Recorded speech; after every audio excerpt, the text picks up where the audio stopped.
years na naging seasons ko after the first season, diba, na yung sarap sa feeling ng mag-champion, diba? And I'm just really happy and glad na nakita ko ulit yung mga taong kasama ko during that year, diba? And ako, ever since naman, sobrang naging thankful naman kami sa community, diba? So, I'm just happy to be back kasi I haven't been here since the day I left.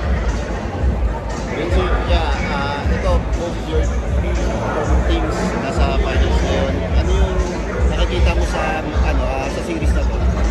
Actually, sobrang excited ako for both teams kasi first sa UP, diba? Kasi yun talaga yung goal nila and nakikita ko yun ever since.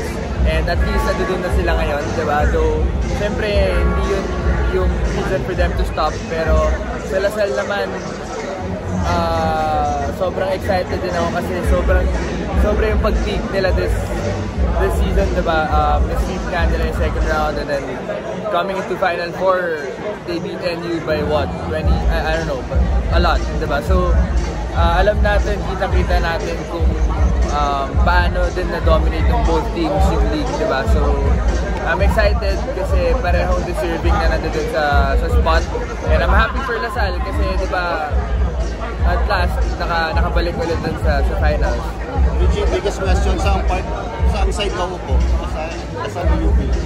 Actually, hindi ko pa po yun iniisip ngayon. Iniisip ko muna kung paano ko manonood kasi sabay ng game namin sa Wednesday. Kaya kami ni Perk nga, sabi namin, tingin na lang kami ng phone right after the game, diba? Kasi for sure, mauna rin matapos yung UAAP. Pero ako, excited ako for both teams.